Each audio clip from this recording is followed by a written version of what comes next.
मो प्रिय माने नूतन मासर प्रथम दिन रे आम्भे माने आसीउछु। आपणक मनरे एपरि चिंता आसुथिबो नूतन मासरे परमेश्वर कौन करिबाकू मो जीवन रे चाहुछंदी। प्रभुंक वाक्य निमंते अति बड़ आशा सहित आपण अछंदी। आपणक पई जेपरि मु प्रार्थना करिली परमेश्वर एक वाक्यकू सेही वाक्यकू मु आपणक सम्मुख रे रखी प्रार्थना करिबी। प्रकाशित वाक्य 21 अध्याय तहिर 5 पदरे देख आम्भे समस्त विषय नूतन करिउछु ईश्वरंग प्रतिज्ञा। किछि कारण सकाश आपण बहुत व्यतिव्यस्त अछंदी। एहा बदली गले भल हबो भाबुछंदी। आपण सब बेले एहा मन करूछंदी जदि परमेश्वर बदलाय थांते बहुत भल होई थांदा। मो बहुत व्यतिव्यस्त होई अछि। से प्रतिज्ञा करिछंदी आमे समस्त नूतन करूछु।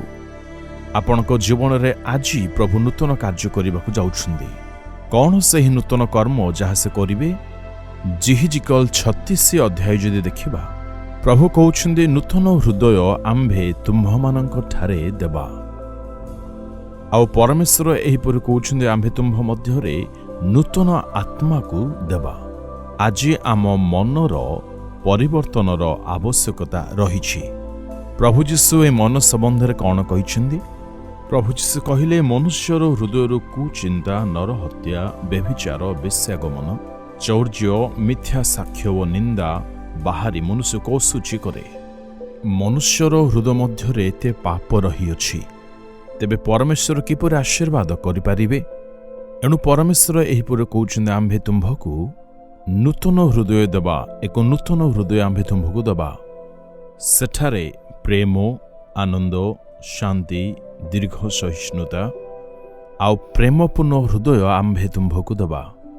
आपणको दरकार ना जदि आपण ईश्वर को मागिबे तेबे पाइबे। आउ से कहउछन्ते आम्भे तुम्भकू नूतन आत्मा देबा। जेहेतु आम मन मध्यरे व्यस्तता रहिछि भय अछि परिस्थिति को आम्भे माने अनाई व्यतिव्यस्त हेउछु तेबे परमेश्वर आम मानक पई एपरि एक आत्मा को दियंती जेउथिरे प्रेम सह विश्वास रे रहबा निमंते एक आत्मा को से दियंती। रोमियो 12 अध्याय 2 पदरे से आम को कहंदी तुम्भ चिंता भावना को बदलाइबा। जेतु सबुर मुख्य कारण ताहा अटे। नकारात्मक मंद चिंता करिबा एसबु विचार मंद चिंता शैतान आम हृदय को आनी आम जीवन को नष्ट करि दिए। आम चिंता भावना रे गोटिए परिवर्तन हेले जीवन रे सब विषय भल भाबरे चलिबो। परमेश्वर एहा कामना करंदी। आम मन नूतन हेबा उचित।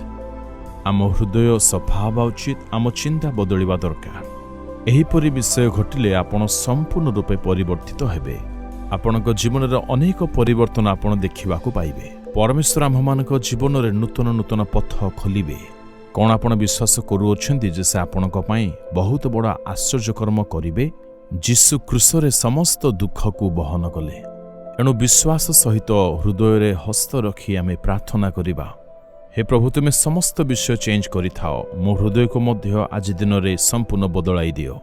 प्रभु मो प्रार्थना करूछि मो जीवन रे नूतन आत्मा नूतन हृदय तुम्भे दान करो।